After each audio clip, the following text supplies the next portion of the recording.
Tendo conhecido a Deus, não glorificaram como Deus, nem lhe deram graças, antes em seus discursos se desvaneceram, e o seu coração insensato se obscureceu, dizendo-se sábios, tornaram-se loucos, conforme Paulo nos afirma em Romanos 1, 21 e 22. Veja que há um contraste entre o conhecimento de Deus e os discursos. Porque o conhecimento de Deus é algo tranquilo e natural e compartilhado por todas as sociedades, nas suas mais diversas formas de expressão. Sempre ressalto aqui, pare de ficar tão apegado às expressões, às diferentes expressões com que as sociedades falam acerca de Deus, e perceba a necessidade de falar acerca de Deus. Porque foi isso que Paulo fez quando abordou os pagãos no seu trabalho de evangelismo. Então Paulo tinha estratégia para trabalhar com os judeus, citando o Antigo Testamento, mostrando aquilo que o Antigo Testamento fala acerca de Cristo, citando nas Escrituras. E que Escrituras eram essas? Não eram as Escrituras do Novo Testamento que estavam sendo construídas ainda. Eram as Escrituras do Antigo Testamento. Paulo chegava nas sinagogas, estava se lendo os textos do Antigo Testamento, ou a Torá, ou o Neviim, ou o Ketubim, tá certo? Dependendo da época. E Paulo mostrava que Cristo estava comprovado nas escrituras judaicas, que elas falavam acerca de Cristo. E esse era o canal por onde Paulo propagava a mensagem do Evangelho. Então esta era a ponte de comunicação entre Paulo e os judeus. Agora, com relação aos pagãos, os pagãos não têm obrigação de conhecer o Antigo Testamento. Então, como Deus se comunicou com eles, com os demais povos, que constituem a avassaladora maioria das pessoas? Tá certo que por mais judeus que tivesse no mundo, a grande maioria são as pessoas não judias. E elas foram desprezadas, elas foram rejeitadas. Deus tinha preferência pelos judeus e desprezou os outros. Paulo não tinha essa visão.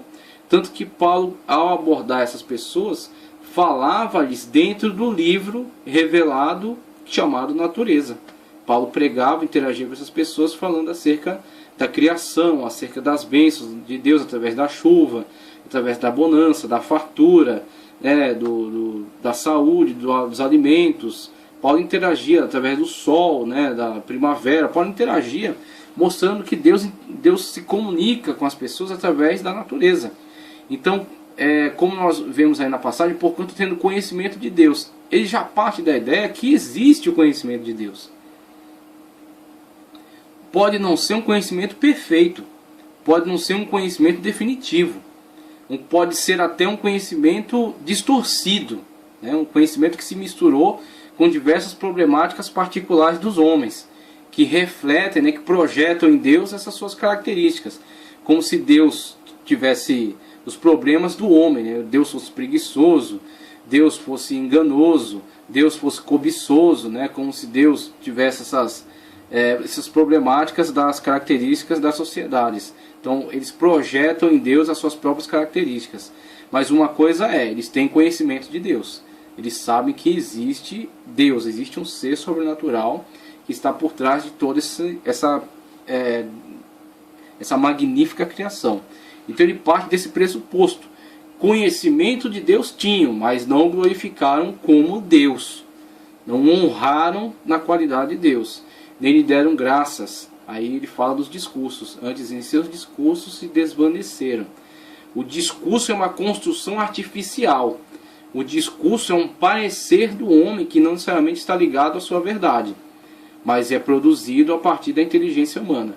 Então a inteligência humana muitas das vezes escolhe para si coisas boas e escolhe para si coisas enganosas. E é onde ele fala que diante desses discursos se desvaneceram, o seu coração insensato se obscureceu, dizendo-se sábios, tornaram-se loucos. Por mais sistemático e por mais bem construído que seja o discurso, se esse discurso atenta contra a verdade, logo aquele que dizia-se sábio torna-se louco.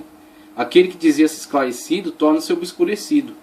Porque mesmo diante de todos os sinais, as revelações acerca da verdade de Deus, ele prefere ficar com o seu discurso. Então o discurso dele se impõe à sua verdade. O discurso atenta contra a realidade. É como dizem alguns, você vai acreditar no que eu estou dizendo ou nos seus próprios olhos? Essa frase aí nos mostra que algumas pessoas dão mais valor aos seus próprios discursos, à sua própria sistematização de ideias, do que o apelo da realidade no coração do homem. Então vemos aí que Paulo já trabalhava nessa questão do obscurecimento da verdade, e a verdade que está compartilhada no coração de todos os homens, que é o conhecimento acerca de Deus. Dentre as explicações, as parábolas, né, que se pode fazer acerca do obscurecimento da verdade, podemos ver algo tratando aqui acerca da criação de todas as coisas. Então, desde o homem até a criação de todo o universo. Veja só, pense em um grande relógio.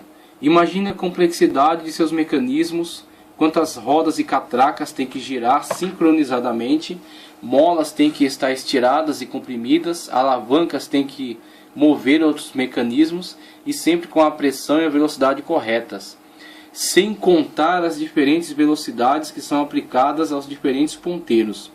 Tudo tem que estar ligado aos eixos e devidamente parafusado em seu lugar, a fim de produzir um movimento sincronizado, e tudo isso para que os ponteiros mostrem devidamente a passagem do tempo no visor frontal, que com uma bela decoração e marcadores oculta todo o complexo mecanismo escondido dentro da carcaça, aquilo que é aparente,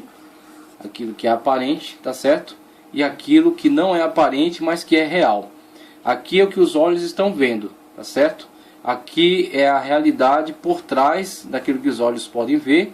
Existe, não é visualizada no primeiro momento, mas existe, e é a razão pela qual tudo isso aqui funciona. Ok?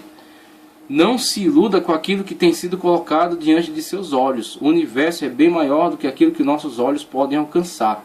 E o fato de existirmos é porque existe um sistema ajustado milimetricamente para que possa haver um planeta com a proximidade certa do Sol, com a rotação e translação adequada e com as condições favoráveis para a existência de todos os seres, inclusive nós. Por enquanto, até o momento não houve a descoberta de outros seres.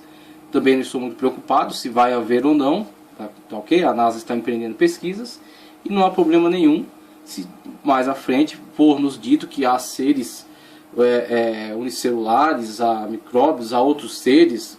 Com relação a isso aí, não há nenhuma problemática com relação a isso. O que sabemos até este momento estamos nós aqui neste universo, só nós em todo este universo. E vemos que muitas das vezes o que é nos apresentado é que apenas aquilo que estamos visualizando num plano físico pode ser reputado como realidade, quando sabemos que existem outros planos de existência que interagem com esse plano de existência e que estão por trás de tudo isso, não podem ser prontamente vistos, mas são realidades, existem. Todos os homens interagem com isso, interagem com essa necessidade de externar esta verdade, a verdade da realidade de Deus, a verdade da realidade do Espírito, tá ok? Interagem, têm suas experiências com o mundo espiritual, e o mundo espiritual está dentro, está por trás desse plano físico que é facilmente visualizado pelos olhos humanos. Não pode ser, esse mundo espiritual não pode ser visto, mas existe e está interagindo com ele. Então, da mesma forma, olhamos para essa questão. A ciência, ela não tem obrigação de pesquisar, nem de comprovar, nem de provar, nem de investigar, nem de analisar o âmbito espiritual. Ela não tem competência para isso. Mas, todavia, ela também não tem obrigação de negá-lo. Tá certo? O que nós temos que fazer é o seguinte: entender quais são os papéis de cada um. Então, a ciência dedicada ao homem e à natureza. Tá certo? A Sagrada Escritura nos revela acerca do mundo espiritual. A Bíblia Sagrada nos revela acerca de Deus, e o conhecimento revelado através da Sagrada Escritura é um patrimônio universal. E não é patrimônio de uma determinada cultura. As culturas têm as suas formas de mitologia e as suas expressões. São os patrimônios particulares de cada cultura. Mas acima desses patrimônios particulares existe uma verdade revelada.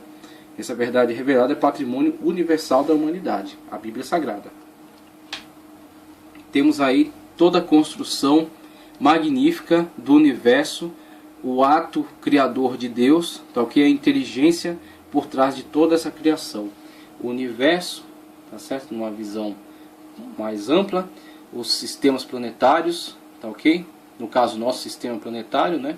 Sistema solar, a estrela, tá certo? O astro, aqui os planetas colocados dessa forma artificial para que nós pudéssemos visualizá-los, tá certo? E a nossa Terra aqui com o seu satélite. Todo esse funcionamento não veio do acaso, porque não existe acaso e sim causa. Eis aí o efeito da causa. A causa chama-se Deus e o efeito somos nós. Se eu dissesse para você que de repente houve uma explosão em um depósito de peças e dessa extraordinária explosão, depois de muito tempo surgiu este complexo relógio, acerca da parábola do relógio que nós vimos atrás, você acreditaria? Se existe algo que por mais que seja afirmado, reafirmado, insistido, imposto, que você seja coagido a acreditar, uma tese que lhe seja imposta, né, dentro de um ambiente escolar, de um ambiente acadêmico, e que a única comprovação dela na realidade são os títulos e os graus, né, os graus acadêmicos que tem a pessoa que a professa. Você não é obrigado a acreditar, porque você tem uma verdade dentro de você que clama contra isso. Clama contra esta afirmação do surgimento ao acaso. Clama contra esta afirmação de que não há propósito, como o existencialismo tanto incutiu na mente dos universitários. Não há propósito na vida, né? Que o homem simplesmente existe, mas não tem um porquê. Simplesmente existe. Que não existe uma orientação, não existe uma inteligência por trás de todo esse fato. É um fato sem causa.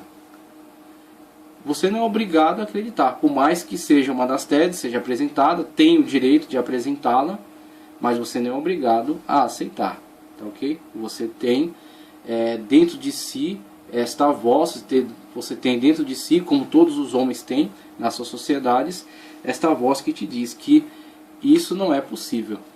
Todo esse mecanismo, toda essa sistematização, toda essa existência, tá ok? Na sua complexidade, na sua magnificitude, ela existir a partir de um movimento sem causa. Ela existir a partir de um acaso. A causa de tudo isso, a causa de toda essa existência é Deus. A causa de toda essa existência é um ser inteligente. Tá ok? Este efeito tem uma causa. Essa causa chama-se Deus. Veja só, olhando para essas questões naturais, como elas falam acerca disso.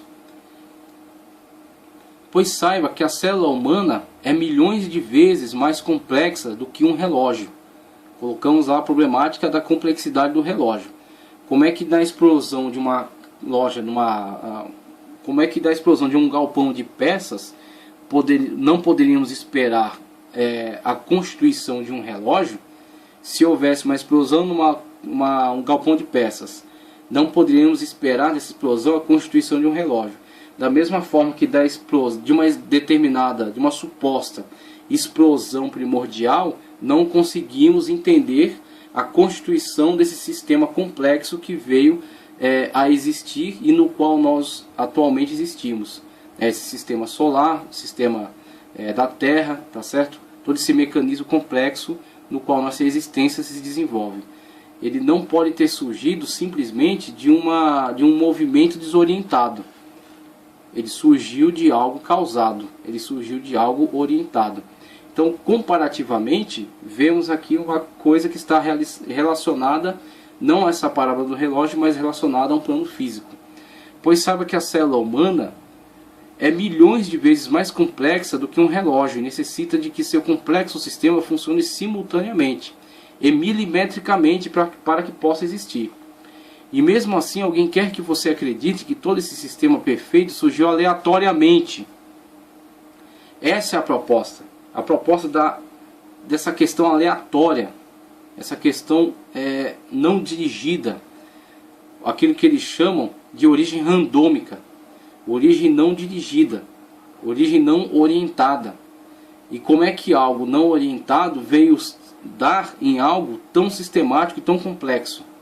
sendo que a própria ciência, que nos diz, dentro de algumas leis estabelecidas dentro da pesquisa científica, nos diz que as coisas tendem ao caos e não à ordem.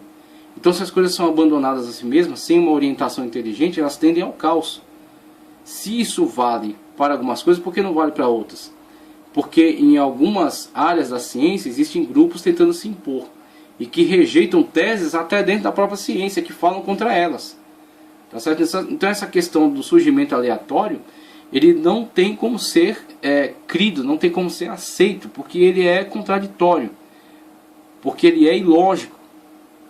Então a problemática existe dentro desse nível. Acredite que todo esse sistema, mesmo assim, alguém quer que você acredite que todo esse sistema perfeito surgiu aleatoriamente, de uma sopa que ficou por eras, por séculos, milênios, eras, esfriando até que de repente, ao acaso, sem orientação, de forma randômica, ao acaso surge a vida. E todos os microscópicos mecanismos, do nada, sem orientação, surgem e começam a funcionar. Começam a funcionar perfeitamente.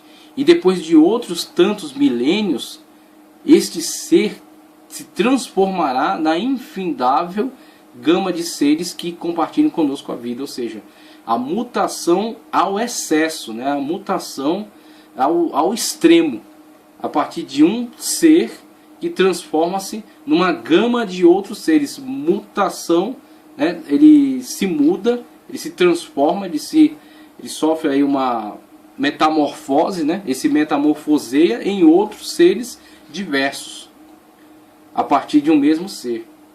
Então, é aí onde mora a dificuldade desse pressuposto, aí onde mora a dificuldade dessa tese. O cara quer rejeitar a orientação inteligente, quer rejeitar o plano sobrenatural, e para rejeitar isso, ele vai interferindo em diversas escalas de entendimento. Para poder comprovar a sua tese a priori, o problema é, a sua tese foi adotada a priori. Não existe Deus, não existe ser espiritual, não existe inteligência condutora no processo de criação e no desenvolvimento da evolução. Se não existe, então vou ter que negar um monte de outras coisas. Por exemplo, a questão de uma inteligência que constituiu todo esse ser na sua complexidade, na sua sistematização.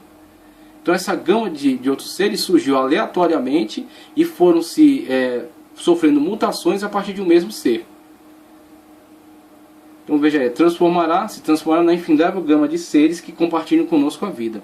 Será que é difícil ver que tais mitos, porque são, da mesma forma que aqueles mitos expressam características peculiares daquelas sociedades, sendo importante somente a força geradora dos mitos, ou seja, a necessidade de explicar, a necessidade de expressar, de externar esta verdade íntima, que é a presença do Criador, a presença do ser inteligente, a presença do ser sobrenatural.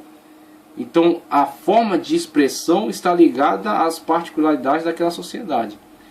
São importantes para ela, mas não são importantes universalmente. Mas a necessidade é universal e é importante para todos. E essas teses são outros tipos de mitos. São um mito dessa categoria de ciência ateia. A ciência ateia produziu seus mitos. Quais são os seus mitos? O mundo surgiu do nada, não tem propósito nenhum e não existe inteligência condutora.